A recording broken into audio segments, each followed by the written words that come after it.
Falling in and out of love, in and out of love. Coming in at the number 5 spot, we've got DP in February, in March, because 299 was in March. In March against Benoit Saint-Denis. Not a great year for Benoit Saint-Denis looking back on it, but going into this fight, he was a pretty hype prospect, and a lot of people thought DP would lose this, but let's break down how he got it done. The first round, as most of you know who watched it, was spent mostly grappling, BSD getting the better of the grappling exchanges, and Poirier pulling a lot of guillotines. But BSD in the second round, after, again, Poirier pulling guillotine after Mike Brown told him not to, DP was looking a little bit worse for wear on the feet, a little bit slower. And that's when DP started to pour it on. Did I say DP looked worse for wear? I meant Benoit Saint-Denis looked worse for wear on the feet after doing all the grappling. He made the excuse that he had staph. It's a pretty good excuse if he actually had it. And I think he did because there were some pictures. But this is the start of the ending sequence. Poirier rips the body. He eats a body kick. But then he jabs the face of BSD, covers up, and rips a right hook that just clips Benoit right on the tip of the chin. Just really kind of stumbles him. But as I'm sure most of you know, Poirier is a right-handed guy, so that right hook, especially against southpaws, Benoit Saint-Denis southpaw, McGregor southpaw, he's had success throwing that right hook against southpaws. It's one of his best weapons, and then he showcases another one of his best weapons. As BSD looks to go in with his own left hand, look at Poirier slip to the inside ever so narrowly and come back to absolutely chin Benoit. And this drops Saint-Denis. Little short uppercut, doesn't load it up at all, trying to like kill him, just place, boom, on the ear, and Benoit goes to shoot. Here it looks like Poirier's gonna pull guillotine again. I remember screaming at my TV like, no, don't do it again. But I think this actually scared Benoit Saint-Denis enough out of the shot, so he scrambles out, but he's hurt bad. Poirier goes left hand, which pierces, kind of lands through the guard, but either way, Benoit's returning a left hand that is not all that accurate. Like, Poirier ducks here, but he doesn't really slip his head much. He's just positionally in a better spot than BSD, and BSD misses this punch, probably seeing 3 of Dustin Poirier's. Tried to hit the one on the left, wasn't him, and Poirier comes over the top as Benoit Saint-Denis' weight is just all falling into that right hook. And this was one of the most beautiful punches of the year. And that's why it's number 5 in top knockouts. Boom, clips him. And then the follow-up shot, so lethal. Boom, puts him all the way out. If this one hadn't already. Oh, absolutely nasty.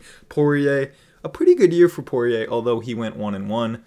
Super competitive fight against Islam after this one, but one of the best KOs of the year, coming in at number 5. Coming in at the number 4 spot, another knockout from March. This is going back a little bit, so you may have forgot about these. And if you forgot about this one, let me break it down for you. This one was vicious. This was an amazing fight between Sopas and Vinicius Oliveira. Oliveira went on to beat Ricky Simon after this fight. So he, looking like a prospect. Did he lose? I can't recall. I think the Ricky Simon fight was the last fight that he had. But he brings it. Very entertaining guy. Hands down, right in front of you. Winging big shots. Throwing nasty low kicks. And this fight was a scrap. Sopas, at 23 years old, was super, super game. And he was getting beat up a little bit in this third round. Vinicius was starting to take charge. But look at how he slips inside of the jab. He sees the jab coming, slips on the inside, and rips this calf kick. The placement on the calf kick is beautiful. Right low to the meat of the calf. As Sopas is jabbing, he's got to turn his shoulder and plant his foot. and that just offers up this calf kick perfectly. And it stumbles Sopaj backwards, and the left hook that follows, the looping left hook, clubs him. He stumbles. His calf is really hurt, so when he falls back onto it, it probably just sucks. Like, it's just a horrible feeling. Your leg is dead. He's limping around. There's, I forget how many seconds left. Can I scroll down? 22 seconds left in this fight, and takes a look up at the clock. Right here, he's looking at the clock. I know it cuts away, but his eyes are not where they're supposed to be, because if he would turn around and look at his opponent Oliveira is in a full sprint. He's taken off. What's a Brazilian sprinter? I'm trying to think. Do Brazilians don't really have that many sprinters, but he takes off running at Sopaj and leaping into this jumping switch knee. He takes off. I can't see his feet. Now I can. He takes off at the black line, right? Like this black line that surrounds the octagon. When you're in here, you're kind of in the danger zone. But he takes off at the black line. Like, you know how Michael Jordan jumped from the free throw line and his heel was on the back of the free throw? Or on the free throw line? Basketball reference. But he jumps and he takes flight. Look at the air time that he gets on this. And Sopaj is kind of just befuddled. He looks up at the clock 1 second after getting calf kicked, turns back to his opponent, and his opponent is in full sprint and leaping into a nasty flying knee, which is ridiculously accurate. Like, look at how horrible circle. I saw this. Look at that knee. So pinpoint, on the money, on the chin, with the tip of the knee. It isn't like upper thigh. This is the hardest part of the knee, landing on the perfect spot on the chin. The accuracy of this shot is ridiculous. Sopaj is stepping back and just eats the complete brunt of this with 20 seconds left to go in the fight, and it is an absolutely vicious knockout. At number 4, pretty solid. Not a lot of stakes in this fight. This wasn't like a title fight.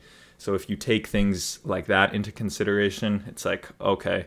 But just technique-wise, this was one of the craziest knockouts of the year. And it comes in at the number 4 spot. It pains me to do this, but coming in at the number 3 spot, we have Ilia Toporia's KO over Alexander Volkanovski. We've all seen this, so I'll try to make it quick. Like I was talking about in the last clip, the danger zone, especially against Ilia Topuria, he's proven this is the danger zone. When you're behind these black lines surrounding the octagon, where now you can pay to have your name placed on the octagon mat. Very odd thing that the UFC does to get more money. Confusing. Why would you want your name on the octagon? Have no idea. Costs like $5,000 too. So Topuria is putting Volkanovski in this danger zone with feints, level change feints, shoulder feints, and he's commanding the space, and Volkanovski is giving him a lot of respect, and he has been giving him a lot of respect in this whole fight, which he is definitely warranted. You see these feints constantly offsetting Volkanovski and just slowly pressuring. Here he walks straight into a stiff jab, notes that down. He's like, okay, I just got hit with a stiff jab. Let me slip on the inside of this next jab. Gets the timing, goes over the top with the right hand, but Volkanovski pulls at the perfect time, and he's getting a beat on that Volkanovski jab. He's starting to understand the timing, when to slip, and it's getting scary. Here, Volkanovski is moving out of the orthodox stance into the southpaw stance, and then Topuria still feigning at him. He's getting dangerously close to the back of to having his back against the cage. He throws a jab. Topuria slips outside. This jab is just out of range, really. If it would have landed, it might have just tipped his chin, but Topuria slips outside, overhand to the right hand to the body, left hook upstairs, which lands, doesn't land super clean, and he simply misses this right hand. If he landed this right hand, I think he could have knocked him out right here. But it doesn't really matter because he misses that one. Volkanovski's in a horrible spot. He can't go backwards. He's forced to clinch or exchange with Topuria or shoot. I guess he could shoot. But Topuria frames off, establishes the distance for his right hand with this frame, and Volkanovski's looking to collar tie and throw a little punch here. But look at the stances that they're in. Look at this power punching stance of Topuria. This is a way better position to throw a punch than this. Just look at their feet. They're both spread kind of wide, but Volkanovski's squared. He's throwing this kind of shovel uppercut, not with much power on it. It's very short, as to Topuria, who is turning over on this foot and throwing his absolute everything into this bomb of a right hand that knocks Volkanovski out and makes everyone sad. And then this left hook gracefully misses. Thank you, MMA gods, for making that one miss, because Volkanovski was already completely unconscious. Coming in at the number 3 spot is Topuria's first devastating KO of the year. Will his second one make an appearance? Coming in at the number 2 spot is everyone's favorite fighter, Jamal Hill, going against the most hated fighter, Alex Pereira. Hill lands a clean body kick here, and Pereira acts like it's a low blow because he was hurt by this devastating kick. Look how the toes dig into the liver there. Pereira needed a second, acted like it was low. Herb Dean comes in to call a timeout because he's fallen for the deception of the horrible Alex Pereira. And Pereira says, "No, now I've established my range." Hill is sleeping. He's not truly focused. I understand this. Hill, being the super kind young man that he is, offers up his apologies, and that is all Pereira needed to see. That moment of weakness he saw in Jamal Hill, and he took advantage of him by establishing lead hand control out of the orthodox stance against the southpaw. He's feeling it, and when you're holding this hand, you know that the only punch that is coming back to you is the left hand. You've got control of one of his hands. You know the only weapon he can throw is that rear left hand, and he throws a huge left hook as Jamal Hill throws this left hand, which misses. I can't tell if Pereira takes a little angle here to make it miss. If so, it's hard to tell, but he loads everything into this left hook. I think stepping on his foot in the process, whether or not that was on purpose, can't know. You can't assign intent to these fighters. Even in like this spot, he's probably not, like maybe he's not thinking, okay, I'm going to hold his hand because I know that he can't throw that weapon, but that kind of is a very basic hand trapping idea. But assigning intent is not the way to break stuff down. But Hill might have just missed this left hand. Pereira might have slipped it subtly, but either way, it doesn't matter because that left hook completely floors Jamal Hill, and I'm in complete agreeal, actually. This was an early stoppage. He was clearly all right, and especially after all these hammer fists that he ate, and when he's not defending, his hands are flailed out, and his eyes are rolling in the back of his head. Clearly an early stoppage. So the fact that this is even ruled as a knockout leaves a bad taste in true MMA fans' mouth. It comes in at the number 2 spot. This should be no surprise. Coming in at the number 1 spot, maybe one of the greatest moments in UFC history. Holloway calls Gaethje to the center after thoroughly whooping his ass for 5 rounds, other than when he got dropped.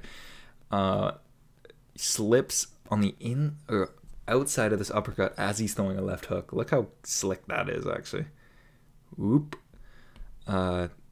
He's trying to land that bomb of an overhand as Gaethje's standing up tall, and it's kind of just throwing them down. All instinct. Holloway's throwing his overhand. Gaethje's throwing his overhand. Duck. Left hook. Clubs Holloway. And then he goes a couple to the body. And Gaethje kind of throws this right hand and then ends up in a position where he can't punch. And what does he do? This is actually the same exact exchange that got Volkanovski knocked out. Collar tie and uppercut. Well, collar tie and uppercut versus overhand. And in both scenarios, the overhand wins. In the Volkanovski one, he couldn't even really get his overhand to the target, or his uppercut to the target, because Toporia's overhand was thrown too quickly and faster. But in this one, the uppercut gets there first, but it lands on the shoulder because Holloway's dipping his head off heavily to this side and clattering Gaethje with an absolutely clean overhand. This does not have to be debated. This is clearly knockout of the year. The fact that Toporia's knockout over Holloway didn't get on here, kind of surprising to me. But yeah, if you made it to the end of the video, these were the top 5 knockouts according to ChatGPT of 2024. Yeah, thank you for watching.